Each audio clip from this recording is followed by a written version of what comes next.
ಸೋಪಾನವನ್ನೇರ್ತಿ ಅಂತ. ಶಿವನಾಮ ಸ್ಮರಣೆಯನ್ನು ನಾವು ಇಟ್ಕೋಬೇಕಾದ್ರೆ ಏನು ಪಡ್ಕೋಬೇಕು ಅಂತಂದರೆ ಸಂಪತ್ ಹರಣ ಆಗಬೇಕು ಅಂತ ಹೇಳ್ತಾನೆ. ನಾನು ನನ್ನದು, ನನ್ನ ಹತ್ರ ಇರ್ತಕ್ಕಂಥ ಕಾರ್ ದೊಡ್ಡದು, ನನಗಿರ್ತಕ್ಕಂಥ ಮನೆ ದೊಡ್ಡದು, ನನ್ನ ಹೆಂಡತಿ ಥರ ಇನ್ನೊಬ್ರು ಇಲ್ಲ, ನನ್ನ ಮಕ್ಕಳು ನನ್ನನ್ನು ಕೈ ಬಿಡೋದಿಲ್ಲ, ಇವೆಲ್ಲವನ್ನ ಅರ್ಥಕೊಂಡು ಆದ್ಮೇಲಿಂದ ಏನಾಗುತ್ತೆ ಅಂತಂದರೆ ಕೊನೆಗೆ ನೀನು ಉಳಿತಿಯಲ್ಲ, ಆವತ್ತು ಕನಕದಾಸರು ಎಚ್ಚರಿಸ್ತಾರೆ, ಯಾರೂ ಸಂಗಡ ಬಾಹೋರಿಲ್ಲ ಅಂತ. ಸುತ್ತಲೂ ಕುಳಿತಿದ್ದ ಮಿತ್ರ ಬಾಂಧವರೆಲ್ಲ ಹೊತ್ತು ಹೋಯಿತು ಹೊರಗೆ ಹಾಕೆನುವರು, ಹಿತ್ತಲ ಕಸಕ್ಕಿಂತ ಕಡೆಯಾಯಿತಿ ದೇಹ ಹೊತ್ತುಕೊಂಡೊಯ್ದು ಅಗ್ನಿಯಲ್ಲಿ ಬಿಸಿಡುವರು, ಯಾರು ಸಂಗಡ ಬಾಹೋರಿಲ್ಲ ಅಂತ. ಎಷ್ಟು ಚೆನ್ನಾಗಿ ಹೇಳ್ತಾರೆ ನೋಡಿ. ಅಲ್ಲಿಗೆ ಏನು ಉಳ್ಕೊಳ್ತು? ಕೊನೆಗೆ ಉಳಿದಿದ್ದು ಶೂನ್ಯ. ಈಗ ನೋಡಿ ಯುವಜನೋತ್ಸವಕ್ಕೆ ಒಂದು ಮೆರುಗು ಬಂತು. ಸರ್, ಇಷ್ಟೆಲ್ಲ ಆದಮೇಲೆ ಏನು ಇಲ್ಲದೇದ್ಮೇಲೆ ನಾವು ಯಾಕೆ ಕೆಲಸ ಮಾಡೋದು ಅಂತ ಗೋಕಾಕ್ ಫಾಲ್ಸ್ ನೋಡಿದವ್ರು ಹೇಳಿದ್ರಲ್ಲ, ಅದೇ ರೀತಿ ನೋಡಿ. ಆ ಒಂದು ಚಿಂತನೆಯನ್ನು ನೀವು ಬೆಳೆಸ್ಕೋಬೇಕು ಅಂತಂದರೆ ಮೊದಲು ಏನೇನಿತ್ತು ಅನ್ನೋದನ್ನು ಎಂಜಾಯ್ ಮಾಡಬೇಕು. ಎಂಜಾಯ್ ಮಾಡಿದ್ಮೇಲೆ ನಿಮ್ಗೆ ಅರ್ಥ ಆಗುತ್ತೆ ಇದು ಟೆಂಪರರಿ, ಇದು ಪರ್ಮನೆಂಟು ಅಂತ.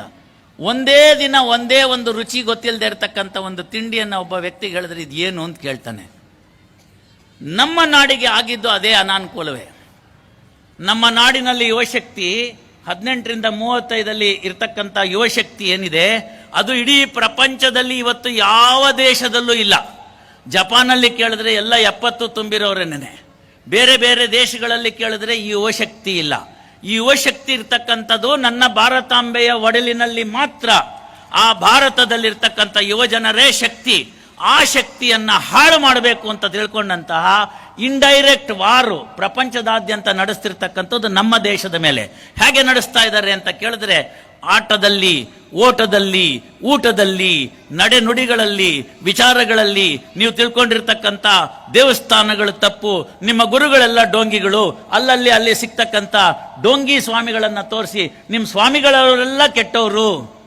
ಒಂದು ಯೋಚನೆ ಮಾಡ್ರಿ, ಒಬ್ಬ ಆಟೋ ರಿಕ್ಷಾದವ್ನು ಯಾರೋ ಹೆಣ್ಮಗಳ ಜೊತೆ ತೊಂದರೆ ಮಾಡಿರ್ತಾನೆ ಅಂತ ಇಟ್ಕೊಳ್ಳೋಣ. ಇಡೀ ಆಟೋ ರಿಕ್ಷಾದವ್ರನ್ನ ನಾವು ಬೈದ್ಬಿಡ್ತೀವ? ನಮ್ಮನೆ ಹೆಣ್ಣುಮಕ್ಕಳು ಎಷ್ಟು ದಿನ ಆಟೋ ರಿಕ್ಷಾದಲ್ಲಿ ಸುಖವಾಗಿ ಮನೆಗೆ ಬಂದು ಸೇರ್ಲಿಲ್ವಾ? ಹಾಗಾಗಿ ನಮ್ಮ ದೇಶವನ್ನ ಎಲ್ಲ ರೀತಿಯಲ್ಲಿ ಹೀಗಳಿರ್ತಕ್ಕಂಥ ಒಂದು ಸಂಸ್ಕೃತಿಯನ್ನ ಅನೂಚಾನವಾಗಿ ಬಿತ್ಬಿಟ್ರು. ಈಗ ನೋಡ್ರಿ, ನಾನು ನೋಡಿದೆ ಬರುವಾಗ ದಾರಿನಲ್ಲೆಲ್ಲ ಎಲ್ಲೆಲ್ಲಿ ಏನೇನು ಸಿಗುತ್ತೆ ಅಂತ. ಗೋಕಾಕಲ್ಲೂ ಪಿಜ್ಜಾ ಸಿಕ್ಕುತ್ತೆ ಅಂತ ಗೊತ್ತಾಯ್ತು. ಯಾವ್ದಾದ್ರು ಒಂದು ಊರು ದೊಡ್ಡದಾಗಿದೆ ಅಂತ ಆಗ್ಬೇಕಾದ್ರೆ ಅಲ್ಲಿ ಮೆಕ್ಡೊನಾಲ್ಡ್ ಬರಬೇಕು, ಇಲ್ಲದೆ ಹೋದರೆ ಯಾವುದೋ ದೊಡ್ಡ ಬಟ್ಟೆ ಅಂಗಡಿ ಬರಬೇಕು, ಲೂಯಿ ಫಿಲಿಪ್ಸ್ ಅವ್ರದ್ದು. ಅದಿಲ್ಲ ಅಂತಂದರೆ ಯಾವುದೋ ಐಸ್ ಕ್ರೀಮ್ ಸಿಗುವಂಥದ್ದು ಬರಬೇಕು. ಇಲ್ಲಿರ್ತಕ್ಕಂಥವ್ರನ್ನ ಯೋಚನೆ ಮಾಡ್ರಿ, 35 ವರ್ಷದ ಕೆಳಗಡೆಗೆ ನೀವು ಯಾರು ಪಿಜ್ಜಾ ತಿಂದಿದ್ರಿ ಅಂತ. 20 ವರ್ಷದ ಕೆಳಗಡೆ ಯಾರೂ ತಿಂದಿಲ್ಲ. ಬೆಂಗಳೂರಿಗೆ ಹೋಗಿ ಬಂದವ್ರು ಯಾರೋ ತಿಂದಿರ್ಬೋದು. ತಿಂದ ಮೇಲೆ ಏನಾಯ್ತು ರೀ, 2 ದಿನ ಏನಾಗಬೇಕೋ ಬೆಳಗ್ಗೆ ಅದಾಗಲಿಲ್ಲ. ಯಾಕೆ ಅಂದರೆ ಅದು ನಮ್ದಲ್ಲ, ನಮಗೆ ಬೇಕಾಗಿರ್ತಕ್ಕಂಥದ್ದಲ್ಲ. 2 ರೊಟ್ಟಿ ಬೇಕಾದ್ರೆ ಹೆಚ್ಚಿಗೆ ತಿಂದಿದ್ರು ಹೊಟ್ಟೆ ಉಬ್ಬರಿಸ್ಬೋದು ಹೊರತು ಅದರಿಂದ ಅಲ್ಲ. ನೋಡಿ, ಅದನ್ನ ಏನು ಮಾಡಿದ್ರು, ಆಹಾರದಲ್ಲಿ ಯುವಜನರನ್ನ ಅಟ್ರಾಕ್ಟ್ ಮಾಡಿದ್ರು. ಬಟ್ಟೆ, ಉಡುಗೆ ತೊಡುಗೆಗಳಲ್ಲಿ. ಈಗ ನಾನು ಹುಡುಗರ ಜೊತೆ, ಕಾಲೇಜಿನ ಹುಡುಗರ ಜೊತೆ ಸಂವಾದ ಮಾಡುವಾಗ ಅದನ್ನೇ ಹೇಳಿದೆ. ಬಟ್ಟೆಯಿಂದ ಏನಾಗುತ್ತೆ ಅಂತ ಕೇಳಬೇಡಿ, ಬಟ್ಟೆಯಿಂದ ಎಲ್ಲವೂ ಆಗುತ್ತೆ. ಹರಿದ ಬಟ್ಟೆಯನ್ನು ಹಾಕ್ಕೊಂಡಿದ್ದಾರೆ ಅಂತಂದರೆ ಅವನು ಬಡವನ ಅಲ್ಲ, ಅವನು ಬೇಡ ಅಂತ ಬಿಟ್ಟವನು. ಬಟ್ಟೆಯಿಂದ ತೊಂದರೆ ಮಾಡಿದ್ರು. ನಮಗೆ ಬೇಡದೇ ಇರತಕ್ಕಂಥ ಬಟ್ಟೆಗಳನ್ನು ಹಾಕ್ಕೊಳ್ಳೋದಕ್ಕೆ ಹೇಳಿದ್ರು. ಅಲ್ಲ ರೀ, ಗುಲ್ಬರ್ಗಾದಂಥ ಊರಲ್ಲಿ ಆ ಜೀನ್ಸ್ ಹಾಕ್ಕೋತಾರೆ. ನನಗಂತೂ ಅರ್ಥನೇ ಆಗೋದಿಲ್ಲ. ಬಿಳಿ ಖಾದಿ ಪೈಜಾಮ ಹಾಕ್ಕೊಂಡ್ರೆ ನಮಗೆ 4 ಗಂಟೆ ಹೊತ್ತು ಹಾಕ್ಕೊಳ್ಳೋಕ್ಕಾಗೋದಿಲ್ಲ. ಅಂಥದ್ರಲ್ಲಿ ಬೆಳಗ್ಗಿಂದ ರಾತ್ರಿ ತನಕ ಹೆಂಗ್ರಿ ಜೀನ್ಸ್ ಹಾಕ್ಕೊಂಡಿರ್ತೀರಿ, ಒಳಗೇನೂ ಆಗಲ್ವಾ? ಯೋಚನೆ ಮಾಡಬೇಕಲ್ವಾ? ಕಂಫರ್ಟ್ ಬೇಕಲ್ವಾ? ಬಟ್ಟೆಯಲ್ಲಾಯಿತು, ಆಟದಲ್ಲಾಯಿತು, ಊಟದಲ್ಲಾಯಿತು, ಕುಂಟೆ ಪಿಲ್ಲೆ ಹೋಯ್ತು, ನಾವು ಆಡ್ತಿದ್ದಂಥ ಎಲ್ಲ ಆಟಗಳು ಹೋಯ್ತು, ಚೆಂಡಾಟ, ಲಗೋರಿಗಳು ಹೋಯ್ತು, ಮತ್ತೊಂದು ಹೋಯ್ತು, ಮಗದೊಂದು ಹೋಯ್ತು. ಎಲ್ಲಕ್ಕಿಂತ ಹೆಚ್ಚಾಗಿ ಏನು ಮಾಡಿದ್ರು ಅಂತಂದರೆ ನಮ್ಮ ಜಾಣತನದ ಮೇಲೆ, ನಮ್ಮ ಬೌದ್ಧಿಕತನದ ಮೇಲೆ ಅವರು ಒಂದು ಪ್ರಹಾರವನ್ನು ಮಾಡಿದರು. ಕಂಟಕಪ್ರಾಯವಾಗಿರ್ತಕ್ಕಂಥ ಪ್ರಹಾರ ಮಾಡಿದ್ರು. ಆ ಪ್ರಹಾರವೇ ತಾಂತ್ರಿಕತೆಯಲ್ಲಿ ಕಂಡುಕೊಂಡಂತಹ ಲ್ಯಾಪ್ಟಾಪು ಮತ್ತು ಮೊಬೈಲು. ಇವೆರಡು ಬಂದ ಮೇಲೆ ನೋಡಿ, ಸಂಪೂರ್ಣವಾಗಿ ನಮ್ಮ ಯುವಜನರನ್ನ ಹಾಳು ಮಾಡಿಬಿಟ್ರು. ಹಾಗಾಗಿ ಏನಾಯಿತು, ನಮಗೆಲ್ಲ ಇತ್ತು ಪ್ರೈಮರಿ ಸ್ಕೂಲ್ನಲ್ಲಿ ನೋಡಿ ತಿಳಿ ಮಾಡಿ ಕಳಿ ಅಂತ. ಈ ಇದು ವಿಜ್ಞಾನದಲ್ಲಿ 3ನೇ ಕ್ಲಾಸ್ನಿಂದ ಪ್ರಯೋಗ ಮಾಡ್ತಕ್ಕಂಥದ್ದಕ್ಕೆ ಒಂದು ಕೊನೆಯಲ್ಲಿ ಪಾಠ ಇರ್ತಿತ್ತು. ಒಂದು ದೀಪ ಉರಿಬೇಕು ಅಂತಾದರೆ ಆ ದೀಪವನ್ನು ಉರಿಸೋದಕ್ಕೆ ಆಮ್ಲಜನಕದ ಅವಶ್ಯಕತೆ ಇದೆ ಅಂತ ವಿಜ್ಞಾನದ ಮೇಷ್ಟ್ರು ಹೇಳ್ಕೊಡೋರು. ಹೇಳ್ಕೊಟ್ಬಿಟ್ಟು ಏನು ಮಾಡೋರು ನೋಡಿ, ಆಮ್ಲಜನಕದ ಕೊರತೆ ಉಂಟಾದ ತಕ್ಷಣ ಆ ದೀಪ ಆರಿ ಹೋಗುತ್ತದೆ ಅಂತ ಕೆಳಗಡೆ ಪ್ರಯೋಗದಲ್ಲಿ ತೋರಿಸ್ಕೊಡುವಾಗ ನೋಡಿ ತಿಳಿ ಮಾಡಿ ಕಲಿನಲ್ಲಿ ಮನೆಗೆ ಹೋಗಿ ಒಂದು ಮೇಣದ ಬತ್ತಿಯನ್ನು ತೆಗೆದುಕೊಳ್ಳಿ, ಹಚ್ಚಿಬಿಟ್ಟು ಒಂದು ಟೇಬಲ್ ಮೇಲೆ ಇಡಿ, ನಂತರ ಒಂದು ಹಾರ್ಲಿಕ್ಸ್ ಬಾಟ್ಲನ್ನು ಅದರ ಮೇಲೆ ಬೋರ್ಡ್ ಹಾಕಿ ಸ್ವಲ್ಪ ಹೊತ್ತು ಉರಿದ ದೀಪ ನಂತರ ನಂದಿ ಹೋಗುವುದು. ಉಫು ಅನ್ಬೇಕಾಗಿಲ್ಲ, ಏನು ಅನ್ಬೇಕಾಗಿಲ್ಲ ಅಂತ. ಇದರಿಂದ ನಿಮಗೆ ತಿಳಿದು ಬಂದದ್ದೇನು ಅಂತಂದ್ರೆ, ದೀಪ ಉರಿಯಬೇಕಾದರೆ ಆಮ್ಲಜನಕ ಬೇಕು, ಕಂಬಸ್ಟಬಿಲಿಟಿ ಅಂತ ಹೇಳ್ಕೊಟ್ಟಿದ್ರು ಇಂಗ್ಲಿಷ್ನಲ್ಲಿ. ಇದನ್ನ ಹೇಳ್ಕೊಟ್ಟಿದ್ಮೇಲೆ ಏನಾಗಿತ್ತು, ನಾವು ಅದನ್ನು ಮಾಡಿ ಕಲ್ತ್ಕೊಂಡ್ವಿ. ಇವತ್ತೇನಾಗಿದೆ, ಬೆಳಗ್ಗೆ ಎದ್ದ ತಕ್ಷಣ ಕರಾಗ್ರೆ ವಸತೆ ಲಕ್ಷ್ಮಿ, ಕರಮಧ್ಯೆ ಸರಸ್ವತಿ, ಕರಮೂಲೆ ಸದಾ ಗೌರಿ, ಪ್ರಭಾತೆ ಕರದರ್ಶನಂ ಅಂತ ನಮ್ಮ ಅಜ್ಜ ಹೇಳ್ಕೊಟ್ಟಿದ್ರು. ಅದನ್ನು ನೋಡ್ಬಿಟ್ಟು ನಾವು ಕೈ ನೋಡಿ ಇಳಿಬೇಕಾಗಿತ್ತು. ನಾವು ಮಲಗಿದ್ದರಿಂದ ಮಂಚ ದೂರನೇ ಉಳಿತು ಬಿಡಿ, ಚಿಕ್ಕ ಮಕ್ಕಳಿಗೆ ಮಂಚನೇ ಇರಲಿಲ್ಲ. ನಾವೆಲ್ಲ ಮಲಗಿದ್ದೆಲ್ಲನೂ ಒಂದು ಒಟ್ಟಿಗೆ ಹಿಂಗೆ ಹಾಸಿಗೆ ಹಾಸಬೇಕು. ಸ್ವಲ್ಪ ಹಾಸಿಗೆ ಮತ್ತು ಲೇಪು ಅಂತ ಎರಡು ಇರ್ತಿತ್ತು, ತಮಗೆಲ್ಲ ತಿಳಿದಿರ್ತಕ್ಕಂಥದ್ದು. ಲೇಪು ಅಂದರೆ ಸಣ್ಣಗೆ ಸ್ವಲ್ಪ ಕಡಿಮೆ ಎತ್ತರ ಇರ್ತಕ್ಕಂಥದ್ದು, ಹಾಸಿಗೆ ಅಂದರೆ ಸ್ವಲ್ಪ ದಪ್ಪ ಎತ್ತರ ಇರ್ತಕ್ಕಂಥದ್ದು. ಅದು ಇಲ್ಲದೆ ಇದ್ರೆ ಚಾಪೆ ಜಮಖಾನ ಇದ್ರ ಮೇಲೆ ಇರ್ತಿತ್ತು. ಒಟ್ಟಿಗೆ ಮಲಗ್ತಿದ್ವಿ, ಯಾವ ತೊಂದರೆ ತಾಪತ್ರೆ ಇರಲಿಲ್ಲ, ಯಾವ ಪ್ರೈವೇಸಿ ಸುಡುಗಾಡು ಏನೂ ಇರಲಿಲ್ಲ. ಆದರೂ 10 ಮಕ್ಕಳಾಗವು. ಇವತ್ತೆಲ್ಲ ಕೊಡಿಸಿದ್ರು ಏನೂ ಇಲ್ವೇ. 35,000 ರೂಪಾಯಿ ಕೊಟ್ಟು ಕರ್ಲಾನ್ ಹಾಸಿಗೆ ತಗೋಬಹುದು ನೀವು. ಅರ್ಥ ಮಾಡ್ಕೊಳ್ಳಿ, ಆರ್ಥೋಪೆಡಿಕ್ ಹಾಸಿಗೆ ಅಂತ ಬರ್ತಾ ಇದೆ. ಹಾಸಿಗೆಯಲ್ಲೂ ಆರ್ಥೋಪೆಡಿಕ್ ಹಾಸಿಗೆ ಅಂತ ನಂಗೆ ಗೊತ್ತಿರಲಿಲ್ಲ, ಬರ್ತಾ ಇದೆ. ಅದ್ರ ಮೇಲೆ ಮಲ್ಕೊಂಡ್ಬಿಟ್ರೆ ಬೆನ್ನೋವು ತಾನಾಗೆ ಹೋಗ್ಬಿಡುತ್ತೆ ಅಂತ. ನಾನಂದೆ ಬೆನ್ನೋವು ಬಂದೇ ಇಲ್ವಲ್ಲ, ನನ್ಗೆ ಯಾಕೆ ಬೇಕು ಆರ್ಥೋಪೆಡಿಕ್ ಹಾಸಿಗೆ ಅಂತ. ಯಾಕೆ ಬೆನ್ನೋವು ಬರೋಂಗಿಲ್ಲ ಅಂತಂದ್ರೆ, ಬೆನ್ ಬಗ್ಸ್ ಕೆಲಸ ಮಾಡೇ ಇಲ್ವಲ್ಲ, ನಾವು ಎಲ್ಲ ಕೂತಿದ್ದೀವಲ್ಲ. ಆವಾಗ ಡಾಕ್ಟರ್ ಹೇಳ್ತಾರೆ, ಇಲ್ಲ ನೀವು ಮೊಬೈಲ್ ನೋಡುವಾಗ ನೋಡಿ ಹಿಂಗೆ ಕೂತಿರ್ತಾರೆ, ಬೆನ್ನು ಬಾಗೋಗ್ಬಿಟ್ಟಿರುತ್ತೆ, ಅದಕ್ಕೆ ಬೆನ್ನೋವು ಬರುತ್ತೆ ಅಂತ. ಅರ್ಥ ಮಾಡ್ಕೋಬೇಕು ನೀವು. ಹಾಗಾಗಿ ಏನಾಯಿತು, ಆ 35,000 ರೂಪಾಯಿ ಕೊಟ್ಟಂತ ಹಾಸಿಗೆಯನ್ನು ನೀವು ತರಬಹುದು, ನಿದ್ದೆ ತರಕ್ಕಾಗಲ್ಲ. ನಿದ್ದೆ ತರಕ್ಕಾಗಲ್ಲ. ಶೂನ್ಯ ನಿಮಗೆ ಬರಬೇಕು ಅಲ್ಲಿ ಗಮನಕ್ಕೆ. ಯಾಕೆ ಬರಬೇಕು ಶೂನ್ಯದು ಅಂತಂದ್ರೆ, ಆಗ ನಿಮಗೆ ಅರ್ಥ ಆಗುತ್ತೆ ಅದು ಏನು ಅಂತಂತ ಹೇಳಿದ್ರೆ, ಬಹಳ ಸುಂದರವಾಗಿರ್ತಕ್ಕಂತಹ ಒಂದು ಸುಭಾಷಿತ. ಆ ಸುಭಾಷಿತ ಏನು ಹೇಳುತ್ತೆ ಅಂತಂದ್ರೆ, ಚಿತಾಯಾಶ್ಚ ಚಿತಾಯಾಶ್ಚ ಚಿಂತಾಯಾಶ್ಚ ಚಿತಾಯಾಶ್ಚ ಬಿಂದು ಮಾತ್ರಂ ವಿಶೇಷತಃ ಚಿತಾದಹತಿ ನಿರ್ಜೀವಂ ಚಿಂತಾದಹತಿ ಜೀವನಂ ಅಂತ. ಗುರುಗಳಿಗೆ ಗೊತ್ತಿದೆ, ನಾನೇನು ವಿಶೇಷವಾಗಿ ಅದನ್ನು ಹೇಳಬೇಕಾಗಿಲ್ಲ. ಚಿತೆಗೂ ಚಿಂತೆಗೂ 1 ಮಾತ್ರ ವ್ಯತ್ಯಾಸ. ಈಗ ಯೋಚನೆ ಮಾಡ್ರಿ, ಬಹಳ ಇಂಪಾರ್ಟೆಂಟ್ ಶೂನ್ಯ ಯಾಕೆ ಬೇಕು ಅಂತ. ನಾಳೆ ಬದುಕಿರ್ಬೇಕು ಅಂದರೆ ಶೂನ್ಯ ಇಟ್ಕೊಳ್ರಿ, ಅವಾಗ ಚಿಂತೆ ಮಾತ್ರ ಇರುತ್ತೆ, ಚಿತೆ ಬರೋಂಗಿಲ್ಲ. ಚಿತೆ ಒಬ್ಬ ಸತ್ತ ಮನುಷ್ಯನನ್ನು ಸುಡುತ್ತೆ, ಚಿಂತೆ ಬದುಕಿದ್ದವನನ್ನು ಸುಡುತ್ತೆ. ಬಹಳ ಹುಷಾರಾಗಿರಬೇಕು. ನಮ್ಮ ಯುವ ಜನರು ಇವತ್ತು ಆ ದಾರಿಗೆ ಹೋಗ್ತಾ ಇದ್ದಾರೆ. ನನ್ನ ಹೊಟ್ಟೆಯಲ್ಲಿ ಹುಟ್ಟಿದ ಮಕ್ಕಳು ಬೆಳಗಿನಿಂದ ರಾತ್ರಿ ತನಕ 12 ಆದರೂ ಸ್ನಾನನೇ ಮಾಡ್ದಲ್ನೇ ಬೆಳಗ್ಗೆ 1 ಕಪ್ ಹಾಲು ಕುಡಿಯೋ ಮಗನೇ ಅಂತಂದರೆ ಹಸುವೆ ಇಲ್ಲ ಅಂತಂದವನಿಗೆ ರಾತ್ರಿ ಇಡೀ ಎದ್ದು ಅದೇನೋ ಕೆಲಸ ಮಾಡ್ತಾನೆ ಇರೋನಿಗೆ ತಾಯಿಗೆ ಎಷ್ಟು ಹೊಟ್ಟೆ ಉರಿಬೇಕು ಹೇಳ್ರಿ. ಅವಳು ಬಂದು ಬಾಗಿಲು ತಟ್ಟಿ ಒಂಚೂರು ಎದ್ದು ಹಾಲಾರು ಕುಡಿಯೋ ಮಗನೇ ಅಂತಂದರೆ I am busy, I will take it later ಗೋಮಾ ಅಂದ್ಬಿಟ್ರೆ ನಮಗೆ ಅಯ್ಯೋಯ್ಯೋ ಇಂಗ್ಲೀಷ್ ಕಲ್ತ್ಬಿಟ್ಟಿದ್ದಾನೆ ನಮ್ಮ ಮಗ ಅಂತ ಖುಷಿ ಆಗುತ್ತೆ. ಒಳಗಡೆ ಹೊಟ್ಟೆ ಉರಿತಿರುತ್ತೀರಿ. ಅರ್ಥ ಮಾಡ್ಕೊಳ್ಳಿ, ಬೆಳಗ್ಗೆ ಅಂತಕ್ಕಂಥದ್ದು ಬ್ರಾಹ್ಮಿ ಮುಹೂರ್ತದಿಂದ ಪ್ರಾರಂಭ ಆಗೋದು. ನನಗೆ ತುಂಬ ಜನ ನಮ್ಮ ಸ್ನೇಹಿತರು ಕೇಳ್ತಾರೆ, ಸರ್ ಬೆಳಗ್ಗೆ 10:15ನಲ್ಲಿರ್ತಕ್ಕಂಥ ಎನರ್ಜಿ ನಿಮಗೆ 7 ಗಂಟೆ ಆದರೂ ಇರುತ್ತಲ್ಲ ಹೆಂಗೆ ಅಂತ. ನಾನು ಹೇಳಿದೆ, ನಮ್ಮದು ಚಾರ್ಜಿಂಗ್ ಫಾಸ್ಟ್ ಚಾರ್ಜಿಂಗ್ ಅಪ್ಪ, ಆ ಟೈಮಲ್ಲಿ ಚಾರ್ಜ್ ಮಾಡ್ಕೊಂಡ್ಬಿಟ್ಟಿರ್ತೀವಿ ನಾವು ಅಂತ. ಅದನ್ನು ನೀವು ಅರ್ಥ ಮಾಡ್ಕೋಬೇಕು.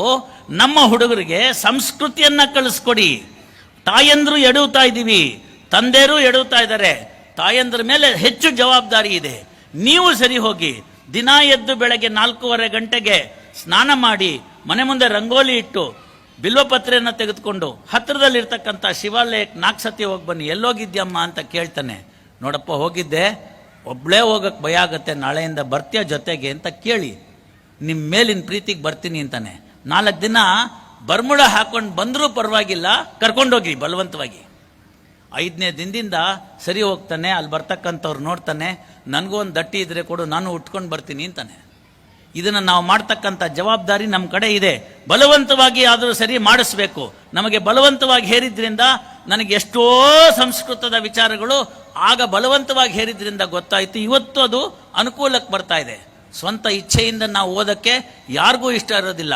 ಯಾವುದಾದ್ರೂ ಒಂದು ಬಳ್ಳಿನ ಬೆಳೆಸಬೇಕು ಅಂತ ನೋಡಿದ್ರೆ ಅದನ್ನ ನೆಲದ ಮೇಲೆ ಹಾಯೋದೇ ಅದರದ್ದು ಗುಣ.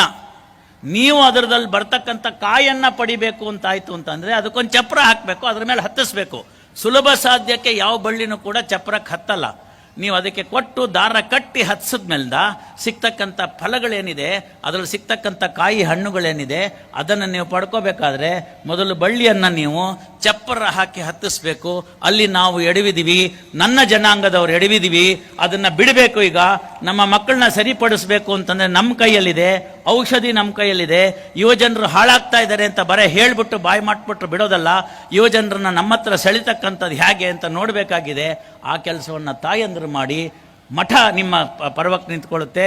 ಎಷ್ಟು ಸಂದರ್ಭಗಳಲ್ಲಿ ಯೋಜನೆಗೆ ಬೇಕಾಗಿರ್ತಕ್ಕಂಥ ಏನೇನು ಮಾರ್ಗದರ್ಶನಗಳು ಬೇಕು ಅದನ್ನು ಗುರುಗಳು ಕೊಡ್ತಾರೆ. ನನ್ನಂಥ 4 ಅಷ್ಟೋ ತಿಳ್ಕೊಂಡಿರ್ತಕ್ಕಂಥವ್ರು ಬಂದು ಹೇಳ್ತೀವಿ. ಇಷ್ಟಾದ ಮೇಲಿಂದ ಏನಾಗಬೇಕಾಗಿತ್ತು ಅಂತಂದರೆ, ನಮ್ಮ ದೇಶದ ಯುವಜನತೆಯನ್ನು ಯಾಕೆ ಹಾಳು ಮಾಡ್ತಾ ಇದ್ದಾರೆ ಅಂತ ಹೇಳ್ತೀನಿ ಕೇಳಿ.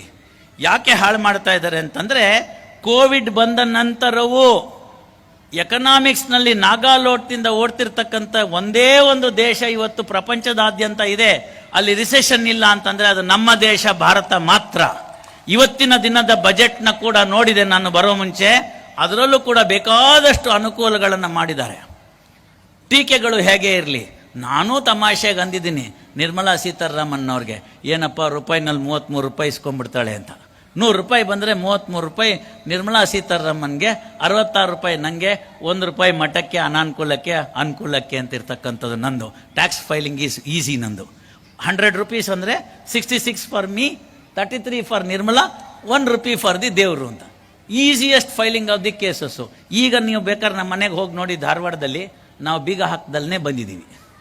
ನಮ್ಮಿಬ್ಬರು ನಮ್ಮ ಸ್ನೇಹಿತರು ಇಲ್ಲೇ ಇದ್ದಾರೆ, ಗನ್ಮೆನ್ನು ಇಲ್ಲೇ ಇದ್ದಾರೆ, ನಮ್ಮ ಮನೆಗೆ ಬೀಗ ಹಾಕಿಲ್ಲ. ಯಾಕೆ ಅಂತ ಕೇಳಿದ್ರೆ, ಯಾರು ಹೋದ್ರೆ ಏನಾದ್ರು ತೊಗೊಂಬರ್ಬೇಕು ಅಂತ ಅವ್ರ ಹತ್ರನೇ ಏನಾದ್ರು ಇದ್ರೆ ಅದನ್ನ ಇಟ್ಟು ಹೋಗ್ತಾರಲ್ಲಿ. ನನ್ನ ಹತ್ರ ಏನೂ ಇಲ್ಲ, ತಗೊಂಡು ಹೋಗುವಂಥದ್ದು ಏನೂ ಇಟ್ಟಿಲ್ಲ ಅಲ್ಲಿ. ತುಂಬ ಹುಡುಕಾಡಿದ್ರೆ ನೆನ್ನೆ ಕೊಟ್ಟಂಥ ಒಂದು 4 ಪುಸ್ತಕ ಸಿಕ್ಬೋದು, ಒಂದಷ್ಟು ಏನಾದ್ರು ನಂದು ಬಟ್ಟೆ ಬರೆಗಳು ಸಿಕ್ಬೋದು. ಇಷ್ಟು ನಿಶ್ಚಿಂತರಾಗಬೇಕು ಅಂತಾದರೆ ಕೆಳಗಿನಿಂದ ಇರತಕ್ಕಂಥ ಗಟ್ಟಿತನ ಏನಿದೆ, ಆ ಸಂಸ್ಕೃತಿ ಏನನ್ನು ಹೇಳ್ಕೊಟ್ಟಿದ್ದಾರೆ ಅದನ್ನು ನೀವು ತಿಳ್ಕೋಬೇಕು. ಅದನ್ನು ನಮಗೆ ಎಷ್ಟು ಚೆನ್ನಾಗಿ ಬಸವಣ್ಣವ್ರು ಕೊಡ್ತಾರೆ ಅಂತಂದರೆ, ಹರಿವ ಹಾವಿಗೆ ಅಂಜೆ, ಉರಿವ ನಾಲಿಗೆ ಗಂಜೆ, ಕತ್ತಿಯ ಮೊನೆಗಂಜೆ, ಒಂದಕ್ಕಂಜೆ ಒಂದಕ್ಕಳಕುವೆ, ಪರಸ್ತ್ರೀಗೆ ಪರಧನಕ್ಕೆ ಅಂತ ಹೇಳ್ತಕ್ಕಂಥದ್ದು. ಯುವಜನರಿಗೆ ಹೇಳ್ಕೊಡಿ, ನೋಡಪ್ಪ ನಿನಗೆ ನಾವು ಒಳ್ಳೆ ಕನ್ಯಾ ತಗೊಂಬಂದು ಲಗ್ನ ಮಾಡ್ತೀವಿ, ಅಲ್ಲಿ ಮಠ ಹೋಗೋರು ಬರೋರ್ನೆಲ್ಲರನ್ನು ಅಕ್ಕ ತಂಗಿ ಥರ ನೋಡು ಅಂತ. ಪರಸ್ತ್ರೀಗೆ ಪರಧನಕ್ಕೆ ಅಂತ ಭಾಳ ಅರ್ಥ ಮಾಡ್ಕೋಬೇಕಾಗಿರ್ತಕ್ಕಂಥದ್ದು. ಇದೊಂದನ್ನು ಪಾಲನೆ ಮಾಡಿಬಿಡಿ. ಪರಧನಕ್ಕೆ ಅಂತ ಒಂದನ್ನು ಪಾಲನೆ ಮಾಡಿಬಿಡಿ. ನಮ್ಮ ಎಲ್ಲ ಸರ್ಕಾರಿ ಅಧಿಕಾರಿಗಳಿದ್ದಾರೆ, ಅವ್ರನ್ನ ಕೇಳಿ, ಪರಧನ ನನಗೆ ಬೇಡ, ಪರಧನ ನನಗೆ ಶೂನ್ಯ ಅಂತ ಅನ್ನಿಸ್ಬಿಡ್ಲಿ. ನಾಳೆ ಬೆಳಗ್ಗೆ ಪ್ರಿವೆನ್ಷನ್ ಆಫ್ ಕರಪ್ಷನ್ ಆ್ಯಕ್ಟ್ನ ಕಿತ್ತಾಕ್ಬಿಡ್ಬೋದು. ಆಯ್ದಕ್ಕಿ ಲಕ್ಕಮ್ಮನ ಕಥೆಯನ್ನು ನೆನೆಸ್ಕೋಬೇಕು, ಅದನ್ನು ಮಕ್ಕಳಿಗೆ ಹೇಳಬೇಕು, ಶರಣ ಸಂಸ್ಕೃತಿಯನ್ನು ಕಲಿಸ್ಕೊಡ್ಬೇಕು. ನೀವು ಬೇಕಾದ ಸಂಸ್ಕೃತಿ ಕಲಿಸ್ಕೊಡ್ರಿ, ನನಗೆ ತೊಂದರೆ ಇಲ್ಲ. ಶಿವ ಅಂತನ್ರಿ, ವೆಂಕಟೇಶ್ವರ ಅಂತನ್ರಿ, ಗಣೇಶ ಅಂತನ್ರಿ, ಮತ್ತೊಂದನ್ರಿ, ಕುರಾನ್ ಓದಿಸ್ರಿ, ಬೈಬಲ್ ಓದಿಸ್ರಿ, ನಂದು ಏನೇನೂ ತಪ್ಪಿಲ್ಲ ನಂದು. ನನಗೆ ಓದಿಸೋದ್ರಲ್ಲಿ ಏನೂ ತಪ್ಪಿಲ್ಲ. ಅದರಲ್ಲಿರ್ತಕ್ಕಂಥ ಏನು ನೆಕ್ಟರ್ ಅಂತಿದೆ, ಸಾರಾಂಶ ಇದೆ, ಅದನ್ನು ಮೊದಲು ನೀವು ತಿಳ್ಕೊಳ್ಳಿ, ನಂತರ ಮಕ್ಕಳಿಗೆ ಹೇಳೋಣಂತೆ. ಆಚರಣೆ ಮೊದಲು, ನಂತರ ಎಲ್ಲರೂ ಫಾಲೋ ಮಾಡ್ತಾರೆ. ನೀವು ಯೋಚನೆ ಮಾಡ್ಕೊಳ್ರಿ. ಇಲ್ಲಿರ್ತಕ್ಕಂಥ ನನ್ನ ತಾಯಂದ್ರನ್ನ ಕೇಳ್ತೀನಿ, ನಿಮ್ಗೆ ಯಾರಿಗೆ 15 ವರ್ಷ, 18 ವರ್ಷ, 19 ವರ್ಷ, 20 ವರ್ಷದ ಮಕ್ಕಳಿದ್ದಾರೆ, ಅವರನ್ನು ಕೇಳ್ಕೊಳ್ಳಿ. ನೀವು ಕೊನೆ ಸರ್ತಿ ನೀವು ಶಿವರಾತ್ರಿಗೆ ಅವನ ತಲೆ ಮೇಲೆ ಎಣ್ಣೆ ಇಟ್ಬಿಟ್ಟು ಬಿಸಿನೀರು ಹಾಕಿ ಯಾವತ್ತು ನೀವು ಅವನಿಗೆ ಜಳಕ ಮಾಡಿಸಿರಿ ಅಂತ ಯೋಚನೆ ಮಾಡಿರಿ. ಎಲ್ಲರ ಬಚ್ಚಲ್ ಮನೆಗೂ ಹೆಡ್ ಆ್ಯಂಡ್ ಶೋಲ್ಡರ್ ಅಂತ ಬಂದ್ಬಿಟ್ಟಿದೆ ಶಾಂಪು, ಅದನ್ನು ಹಾಕ್ಕೊಳ್ತಾನೇ ಇರೋದು. ಅದಕ್ಕೇನಾಯ್ತು ರೀ, ಆ ಎಣ್ಣೆ ಒತ್ತುವಾಗ ನನಗೆ ಚೆನ್ನಾಗಿ ನೆನಪಿದೆ, ನಮ್ಮ ತಾಯಿ ಎಣ್ಣೆ ಒತ್ತಿದ್ರೆ ನಮ್ಗೆ ಹೇಳ್ಕೊಟ್ಟಿದ್ರು. ತಾಯಿ ಏನೇ ಆದರೂ ಕೂಡ, ಎಣ್ಣೆನೇ ಒತ್ತುತ್ತಿದ್ರು ಕೂಡ, ನಿನ್ನ ಕಾಲು ಮುಟ್ಟಿ ಕಾಲಿಗೆ ಕೈಗೆ ಎಣ್ಣೆ ಹಚ್ತಾರೆ.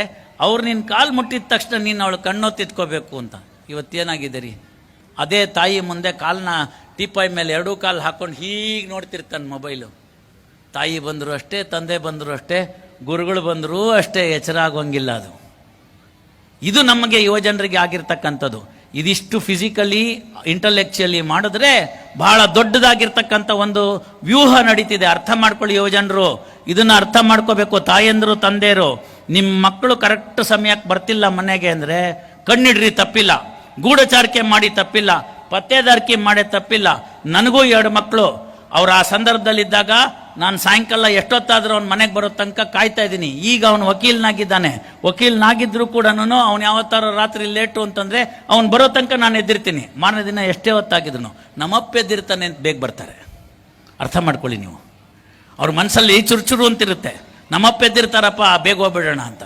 ಯಾಕೆ ಅಂತ ಹೇಳ್ತಾ ಇದ್ದೀನಿ ಅಂದರೆ, ಪರದೇಶಗಳಿಂದ ನಮ್ಮ ಮಕ್ಕಳಿಗೆ ವಿಷ ಉಣಿಸುವಂಥ ಡ್ರಗ್ಸ್ ಬರ್ತಾ ಇದೆ. ಅರ್ಥ ಮಾಡ್ಕೊಳ್ಳಿ ನೀವು. ಬೇಕಾದಷ್ಟು ಪ್ರಕರಣ ನಡೆಸ್ತಾ ಇದ್ದೀವಿ ನಾವು. ಮೊದಲು ತಂಬಾಕಿನಿಂದ ಶುರುವಾಗೋದು, ಗಾಂಜಾ, ನಂತರ ಬ್ರೌನ್ ಶುಗರು, ಇತ್ಯಾದಿ ಇತ್ಯಾದಿ ಇತ್ಯಾದಿ. ಮಕ್ಕಳನ್ನ ಹಾಳು ಮಾಡ್ತಕ್ಕಂಥ ಮೆಥಡ್ ಇದೆ. ಗಂಡು ಮಕ್ಕಳು ಅಷ್ಟೇ ಅಲ್ಲ, ಹೆಣ್ಣು ಮಕ್ಕಳುಗಳು ಕೂಡ. ತಾವೆಲ್ಲ ಟಿ ವಿನಲ್ಲಿ ನೋಡಿದಿರಿ. ಅವತ್ತು ಅವರೇನೋ ಕರೀದೇ ಇದ್ದಿದ್ರೆ 2026 ಬರ್ತಾನೆ ಇರಲಿಲ್ಲ. MG ರೋಡಲ್ಲಿ ಹೋಗಿ ಅವರೆಲ್ಲ ಅವೆಲ್ಲ ಮಾಡಿಬಿಟ್ಟು ಕೆಳಗೆ ಬಿದ್ದು ಹೊರಳಾಡಿ ಸರ್ಕಾರದವ್ರವ್ರಿಗೆ ಕಾರನ್ನ ಅವರೇ ಕೊಟ್ಟು ಕಳಿಸಿ ಅವ್ರ ಮನೆಗೆ ಬಿಡಿಸ್ದಿದ್ರೆ 2026 ಇಲ್ಲೆಲ್ಲಿಗೂ ಬರ್ತಾನೆ ಇರಲಿಲ್ಲ. ಇದು ಹೌದಾ ಅಲ್ವಾ? ಯೋಚನೆ ಮಾಡಿ. 26 ಫೆಬ್ರವರಿನಲ್ಲಿ ನಮಗೆ ಶಿವರಾತ್ರಿ ಬರುತ್ತೆ. ನಿಮ್ಮ ಮಕ್ಕಳು ಕೊನೆಯ ಸರ್ತಿ ಶಿವಾಲಯಕ್ಕೆ ಹೋಗಿ ದೀಪ ಹಚ್ಚಿದ್ದು ಯಾವತ್ತು ಅಂತ ಯೋಚನೆ ಮಾಡಿ.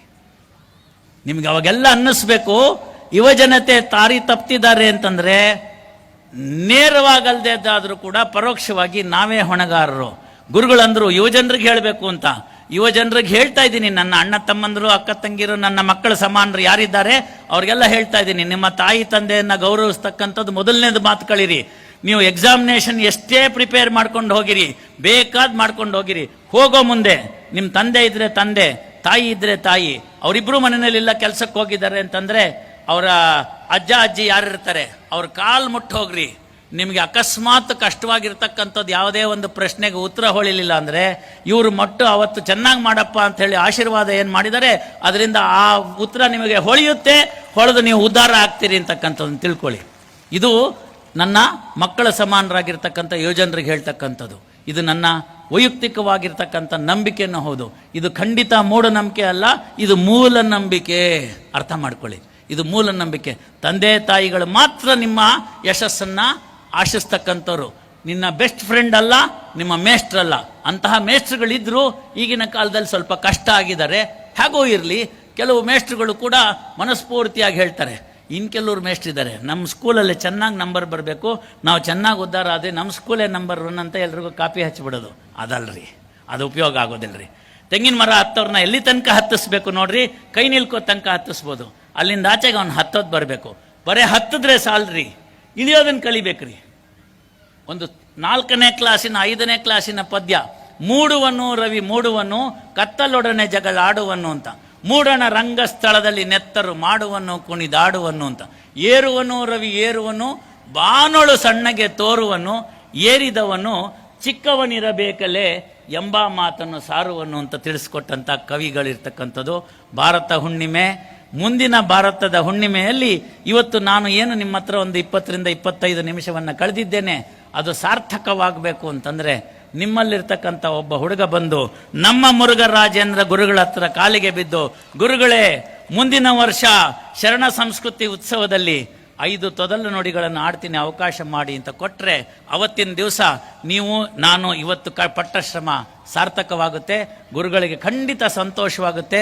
ಗುರುಗಳು ಕೂಡ ನಾನು ಕೂಡ ಎಲ್ಲರೂ ಕೂಡ ಕಲ್ತಿದ್ದು ಮನೆಯೇ ಮೊದಲ ಪಾಠಶಾಲೆ ಅಂತ, ತಾಯಿಯೇ ಮೊದಲ ಗುರುವು ಅಂತ, ಆ ಇಂದ ಹಿಡ್ಕೊಂಡು ಅಪ್ಪ ಅಮ್ಮ ಅಂತ ಹೇಳಿಸಿ, ಅವ್ವ ಅಜ್ಜ ಅಂತ ಹೇಳಿಸಿ ಕಲಿಸ್ತಕ್ಕಂಥದ್ದು.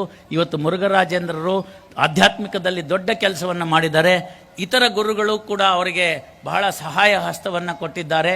ನಾನು ಕೂಡ ಆ ತೊದಲು ನುಡಿಗಳಿಂದಲೇ ಅ ಇ ಯನ್ನು ಕಲಿತಂಥದ್ದಂದಲೇ ಇವತ್ತು ನಿಮ್ಮ ಮುಂದೆ ನಿರರ್ಗಳವಾಗಿ ಇಂಗ್ಲೀಷ್ ಮೀಡಿಯಂನಲ್ಲಿ ಓದಿದ್ರು ಸಹ ಕನ್ನಡದಲ್ಲಿ ಸ್ವಚ್ಛವಾಗಿ ಮಾತಾಡಕ್ಕೆ ಬರ್ತಿದೆ ಅಂದರೆ ಅದಕ್ಕೆ ನನ್ನ ತಾಯಿ ಹೊಣೆಗಾರ್ತಿ. ಆದ್ದರಿಂದ ತಾಯಿ ತಂದೆಯ ಸೇವೆಯ ಯೋಗ ಬರಬಾರದೆ ಬಾಳಿನಲ್ಲಿ ಬೇಗ ಅಂತ. ನಾವು ಮಾತಾ ಪೂರ್ವ ರೂಪಂ ಪಿತೋತ್ತರ ರೂಪಂ ಅಂತ ಎಲ್ಲ ಅನುಶಾಸನದಲ್ಲಿ ಬೃಹದಾರಣ್ಯಕದಲ್ಲಿ ಎಲ್ಲವನ್ನ ಕೇಳ್ತಿರ್ತೀವಿ. ನಾವು ಅದನ್ನು ಕೇಳಿದ್ರೆ ಸಾಲದು. ತಾಯಿ ತಂದೆಯರನ್ನ ಚೆನ್ನಾಗಿ ನೋಡ್ಕೊಳ್ಳೋದನ್ನು ಕಲಿಬೇಕು. ವೃದ್ಧಾಶ್ರಮಕ್ಕೆ ಮಕ್ಕಳನ್ನು ಅಟ್ಟಿದ್ದೀವಿ ಅಂತ ಮಕ್ಕಳು ಸೇರಿಸ್ಬಿಟ್ಟಿದ್ದಾರೆ ಅಂತ ಭಾಳ ಬೇಜಾರು ಮಾಡ್ಕೊಂಡು ಹೇಳ್ತಾರೆ. ಕಾರಣ ಯಾರು? ನಾವು ನಮ್ಮ ಅತ್ತೆ ಮಾವನ್ನ ಹೇಗೆ ನೋಡ್ಕೊಂಡಿದ್ದೀವ್ರಿ, ನಮ್ಮ ಅಪ್ಪ ಅಮ್ಮನ ಹೇಗೆ ನೋಡ್ಕೊಂಡಿದ್ದೀವ್ರಿ. ಮಕ್ಕಳು ಏನು ಮಾಡ್ತಾರ್ರಿ, ನೋಡ್ತಿರ್ತಾರೆ. ಓಹೋ ಹೀಗೆ ಮುಂದೆ ನಮ್ಮ ಅಪ್ಪ ಅಮ್ಮ ವಯಸ್ಸಾದಾಗ ಅವ್ರಿಗೂ ಒಂದು ಜಾಗ ತೋರಿಸ್ಬೇಕು ಅಂತ ವೃದ್ಧಾಶ್ರಮಕ್ಕೆ ಸೇರಿಸ್ತಾರೆ. ಬಹಳ ಬೇಸರದ ಸಂಗತಿ ನೆನ್ನೆಲ್ಲ ಮೊನ್ನೆ ಈಗ ಒಂದು 4-5 ದಿವಸಗಳಲ್ಲಿ ನನ್ನ ಕಣ್ಣಿಗೆ ಬಂತಿತ್ತು. ಏನು ಅಂತ ಹೇಳಿದ್ರೆ, ನಿಮ್ಮ ತಾಯಿ ತೀರ್ಕೊಂಡಿದ್ದಾರೆಪ್ಪ ಅಂತ ಅಮೆರಿಕದಲ್ಲಿರ್ತಕ್ಕಂಥ ಒಬ್ಬ ಹುಡುಗನಿಗೆ ಹೇಳ್ತಾರೆ. ಅವನು ಹೇಳ್ತಾನೆ, what is the expenditure for the funeral ಅಂತ. ಅಂದರೆ ಅವರ ಅಂತ್ಯ ಸಂಸ್ಕಾರಕ್ಕೆ ಹಣ ಎಷ್ಟು ಬೇಕು ಹೇಳಿ, ಬ್ಯಾಂಕ್ ಟ್ರಾನ್ಸ್ಫರ್ ಮಾಡ್ತೀನಿ ಅಂತ. ಇಂತಹದೇ ಒಂದು ಶರಣ ಸಂಸ್ಕೃತಿ ಉತ್ಸವದಲ್ಲಿ ಇದ್ದು ತನ್ನ ತಂದೆ ತಾಯಿಯನ್ನು ಕಳೆದುಕೊಂಡು ಪ್ರಪಂಚದಲ್ಲಿರ್ತಕ್ಕಂಥವರೆಲ್ಲ ನನ್ನವರು, ಇವನಾರವ ಅನ್ನೋದಿರಯ್ಯ, ಇವ ನನ್ನವ ಅನ್ನವ ಅಂತ ಕರೆದಂತಹ ಒಬ್ಬ ವ್ಯಕ್ತಿ ಆ ವೃದ್ಧಾಶ್ರಮದ ಮ್ಯಾನೇಜರು. ಅವನು ಉತ್ತರ ಕೊಡ್ತಾನೆ ಟೆಲಿಫೋನಲ್ಲಿ, ನಿನ್ನ ಹಣ ನಿನ್ನ ಹತ್ರನೇ ಇಟ್ಕೋ, ನಿನ್ನ ಯೋಗ್ಯತೆಗೆ ನಿನ್ನ ತಾಯಿಗೆ ಬೆಂಕಿ ಇಡೋ ಅಂತ ಪುಣ್ಯ ಸಿಕ್ಕಲಿಲ್ಲ. ಆ ತಾಯಿ ನನ್ನ ತಾಯಿ, ಅದಕ್ಕೆ ನಾನು ಬೆಂಕಿ ಇಡ್ತೀನಿ, ನಿನ್ನ ದುಡ್ಡು ನೀನೇ ಇಟ್ಕೋ ಅಂತ. ಇದು ನಿಮ್ಗೆ ಅರ್ಥ ಆಗಬೇಕಾಗಿರೋದೇನು ಅಂತಂದರೆ, ಕಾನ್ವೆಂಟ್ ಸ್ಕೂಲ್ಗೆ ಹಾಕ್ಬಿಟ್ಟು ಮಕ್ಕಳಿಗೆ ಬರೀ ದುಡ್ಡು, ಮಾರ್ಕ್ಸು, ನಿನ್ನ ಒಳ್ಳೆ ಸಂಪಾದನೆ, 10K 11K 15K 15L 15 CR ಅಂತ ಖುಷಿ ಪಟ್ಕೊಂಡು ಅವತ್ತಿನ ದಿವಸ ನೀವು CR ಅಂತ ನೋಡಿಬಿಟ್ಟೆಲ್ಲನೂ 15 ಕೋಟಿ ಬಂತು ಅಂತ ಆ ಸ್ಯಾಲ್ರಿ ಸ್ಲಿಪ್ ನೋಡಿದಾಗ ನಿಮ್ಮ ಮನಸ್ಸಿನಲ್ಲಿ ಬರಬೇಕಾಗಿತ್ತು, ಈ 15 ಕೋಟಿ ತಗೊಳ್ಳೋನು ವಾಪಸ್ ನಮ್ಮ ದೇಶಕ್ಕೆ ಬರ್ತಾನ, ನಾನು ಕೊನೆ ಕಾಲದಲ್ಲಿ ಊರಿಗೆ ಹೋಲಾಗ ಆಸರೆ ನಿಲ್ತಾನ ಅಂತ. ನಿಮಗೆ ಅವತ್ತು ಬರಲಿಲ್ಲ ಅಂತ ಹೇಳಿದ್ರೆ, ಇವತ್ತು ಅವನು ವೃದ್ಧಾಶ್ರಮಕ್ಕೆ ಸೇರಿಸಿದ್ದೀನಿ, ವಾಪಸ್ ಬರಲಿಲ್ಲ ಅಂದರೆ ತಪ್ಪು ನಮ್ಮದೂ ಇದೆ. ಇದನ್ನೆಲ್ಲ ತಿಳ್ಕೊಳ್ಳಿ ಯುವಜನತೆ. ಆವತ್ತಿನ ದಿವಸ ಏನು ವಿವೇಕಾನಂದರು ಹೇಳಿದ್ರು, ಏಳಿ ಎದ್ದೇಳಿ ಗುರು ಮುಟ್ಟುವ ತನಕ ನಿಲ್ಲದಿರಿ ಅಂತ ಏನು ಹೇಳಿದ್ರು. ಬದುಕಿದ್ರೆ ಸಾಧನೆಯಿಂದ ಬದುಕಬೇಕು, ಇಲ್ಲದೆ ಹೋದರೆ ಸತ್ರೆ ಏನಂತ ಉಪಯೋಗ ಇಲ್ಲ ಅಂತ ಏನು ಹೇಳಿದ್ರು, ಅದನ್ನು ಮನಸ್ಸಿನಲ್ಲಿ ಇಟ್ಕೊಳ್ಳಿ. ಈ ಗೋಕಾಕ ಭಾಗದಿಂದ ಒಬ್ಬ ಉತ್ತಮ ಪ್ರಜೆಯಾಗಿ ಶೂನ್ಯ ಸಂಪಾದನೆ ಮಟ್ಟಕ್ಕೆ ಒಬ್ಬ ವ್ಯಕ್ತಿ ಇಲ್ಲಿರ್ತಕ್ಕಂಥವನು ಮುಂದಿನ ಒಂದು ಮರಿ ಆಯಿತು ಅಂತಂದರೆ ಇವತ್ತಿನ ನಮ್ಮ ಶ್ರಮ ಸಾರ್ಥಕ ಅಂತ. 100 ಯುವಜನರಿದ್ದಾರೆ, ಅವರೆಲ್ಲರೂ ಕೂಡ ಈ ಮಠದಿಂದ ಉದ್ಧಾರ ಆಗಲಿ, ಈ ಜಾಗದಿಂದ ಉದ್ಧಾರ ಆಗಲಿ, ಭಾರತ ಮಾತೆಯ ಸೇವೆಯನ್ನು ಮಾಡಲಿ, ಹೆತ್ತ ತಾಯಿ ತಂದೆಗಳ ಸೇವೆಯನ್ನು ಮಾಡಲಿ, ದೇಶಕ್ಕೆ ಸೇವೆಯನ್ನು ಮಾಡಲಿ, ಮಠಕ್ಕೆ ಸೇವೆಯನ್ನು ಮಾಡಲಿ, ಸಮಾಜವನ್ನು ಉದ್ಧಾರ ಮಾಡಲಿ ಅಂತ ತಿಳಿಸ್ತಾ ಇವತ್ತಿನ ಶರಣ ಸಂಸ್ಕೃತಿ ಉತ್ಸವದ ಉದ್ಘಾಟನೆ ಬಹಳ ಅತ್ಯುತ್ತಮವಾಗಿ ನೆರವೇರಿದೆ. A good beginning is half done ಅಂತ 2 ದಿವಸಗಳ ಕಾರ್ಯಕ್ರಮ ಉದ್ಘಾಟನೆಯೇ ಇಂತಹ ಮಿಂಚುಗಳ ಮುಖಾಂತರ ಆಗಿತ್ತು ಅಂತಂದರೆ, ಇನ್ನು ಇದರಲ್ಲಿ ನಡೀತಕ್ಕಂಥ ವಿಚಾರ ಸಂಕಿರಣಗಳು, ಬರ್ತಕ್ಕಂಥವ್ರಿಗೆ ತೋರಿಸ್ತಕ್ಕಂಥ ಪ್ರೀತಿ, ಅರ್ಹರನ್ನು ಗುರುತಿಸಿ ತೋರಿಸ್ತಕ್ಕಂತಹ ವಿಚಾರಗಳನ್ನು, ಅವರಿಗೆ ಕೊಡ್ತಕ್ಕಂಥ ಸಣ್ಣ ಸನ್ಮಾನಗಳನ್ನು, ಆಶೀರ್ವಾದ ಪೂರ್ವಕವಾಗಿ ಕೊಡ್ತಕ್ಕಂಥದ್ದನ್ನು, ಹಿಂದೆ ಒಂದು ಸೂತ್ರವನ್ನು ಇಟ್ಟು ಇದೆಲ್ಲ ಕೊಡ್ತಾ ಇದ್ದೀವಿ ನಿಜ, ನೀನು ಶೂನ್ಯವನ್ನು ಸಂಪಾದನೆ ಮಾಡೋ ಕಡೆ ಉದ್ಧಾರ ಆಗು ಅಂತ ತಿಳಿಸ್ಕೊಡ್ತಕ್ಕಂತಹ ವಿಚಾರವನ್ನು ಹೇಳಿದ್ದಕ್ಕೆ ನನ್ನ 4 ಮಾತುಗಳನ್ನು ಹೇಗೋ ಗೊತ್ತಿಲ್ಲ, ಸ್ಥಾನದ ದೃಷ್ಟಿಯಲ್ಲಿ ನಾನು ಮಾಡ್ತಕ್ಕಂಥ ಕೆಲಸದಲ್ಲಿ ಶುದ್ಧ ಕಾಯಕದಿಂದ ಮಾಡಿ ಅದನ್ನು ಭಗವಂತನಿಗೆ ಅರ್ಪಿಸಿದ್ದೇನೆ. ಅದನ್ನು ಮನಗಂಡಂಥ ಗುರುಗಳು ನನ್ನನ್ನು ಇಲ್ಲಿಂದ ದೂರದ ಬೆಂಗಳೂರಿನಿಂದ ಕರೆಸ್ಕೊಂಡಿದ್ದಾರೆ. ಕರೆಸಿ ನನ್ನ ಅಲ್ಪನ ಮಾತುಗಳನ್ನು ನಿಮ್ಮ ಮುಂದೆ ಹಂಚಿಕೊಳ್ಳೋದಕ್ಕೆ ಅವಕಾಶ ಮಾಡಿಕೊಟ್ಟಿದ್ದಾರೆ. ತಾವು ಕೂಡ ಸಂತೋಷವಾಗಿ ಶಾಂತಚಿತ್ತರಾಗಿ ಇದನ್ನೆಲ್ಲ ಕೇಳಿದಿರಿ. ಅದನ್ನೆಲ್ಲ ತಿಳ್ಕೊಳ್ಳಿ. ಒಂದು ತಿಳ್ಕೊಳ್ಳಿ, ಈ ಜೀವನ ನಿಮ್ಮದು, ಅದನ್ನು ಸರಿಪಡಿಸ್ಕೊಳ್ತಕ್ಕಂಥದ್ದು ನಿಮ್ಮದು. ನೀವು ಕೆಟ್ಟವರಲ್ಲ, ನಿನ್ನ ಗಂಡ ಕೆಟ್ಟವರಲ್ಲ, ನಿಮ್ಮ ಅಜ್ಜ ಕೆಟ್ಟವರಲ್ಲ, ಅತ್ತೆ ಮಾವ ಕೆಟ್ಟವರಲ್ಲ, ಕಾಕ ಗೀಕ ಯಾರು ಕೆಟ್ಟವರಲ್ಲ. ಹಾಗಿದ್ಮೇಲೆ ನಮ್ಮ ಮಕ್ಕಳು ಹೆಂಗೆ ಕೆಟ್ಟವರಾಗ್ತಾರೆ? ಕೆಟ್ಟವರಾಗ್ತಿರೋದು ಒಂದೇ ದೃಷ್ಟಿಯಿಂದ, ಸರಿಯಾದ ಅವರಿಗೆ ವಿವೇಚನೆ ಮತ್ತು ಆ ಅತ್ತ ಇತ್ತ ಹರಿವ ಮನಕ್ಕೆ ಒಂದು ದಬ್ಬೆಯನ್ನು ಕಟ್ಟಿ ಫೋಕಸ್ ಮಾಡಿ ಆ ಎನರ್ಜಿಯನ್ನು ಸೇರಿಸ್ಕೊಳ್ಳಿ ಅಂತಕ್ಕಂಥದ್ದನ್ನು ಹೇಳಿದರು. ಓ ಜಂಬೂದ್ವೀಪದ ನಿವಾಸಿಗಳೇ, ವೀರರೇ, ಕಬ್ಬಿಣದ ಮೈಗಳನ್ನ ಉಳ್ಳವರೇ, ಕಬ್ಬಿಣದ ಏನು ಸ್ನಾಯುಗಳನ್ನು ಉಳ್ಳವರೇ, ಧಮನಿಗಳಲ್ಲಿ ರಕ್ತ ಕುದಿತಿರ್ತಕ್ಕಂಥದ್ದನ್ನಿರಬೇಕು ಅಂಥ ದೇಶವಾಸಿಗಳು ನನಗೆ ಬೇಕು ಅಂತ ವಿವೇಕಾನಂದರು ಕೇಳಿದ್ರು. ನಿಮ್ಮಲ್ಲೆಲ್ಲ ಆ ಶಕ್ತಿ ಇದೆ, ಯುವಜನರಲ್ಲಿ ಆ ಶಕ್ತಿ ಇದೆ, ನಿಮ್ಮ ಮಕ್ಕಳಲ್ಲಿ ಆ ಶಕ್ತಿ ಇದೆ. ಅದನ್ನು ಫೋಕಸ್ ಮಾಡಿದ್ರೆ ಲೇಸರ್ ಥರ ನೇರವಾಗಿ ಹೋಗಿ ಎಂತಹ ಅಭೇದ್ಯವಾದ ಕೋಟೆಯನ್ನು ಕೂಡ ಮಾಡುತ್ತೆ. ಪರರಾಷ್ಟ್ರದವರು ನಮ್ಮ ಮೇಲೆ ಹೇಳಿರ್ತಕ್ಕಂಥ ಸಾಂಸ್ಕೃತಿಕ ದಾಳಿಯನ್ನು ತಡೆಗಟ್ಟಬೇಕು ಅಂತಂದರೆ ಸರ್ಕಾರದ ಯಾವುದೇ ನೀತಿಗಳಿಂದ ಸಾಧ್ಯವಿಲ್ಲ. ಅದಕ್ಕೆ ನಾವೇ ತಯಾರಾಗಬೇಕು.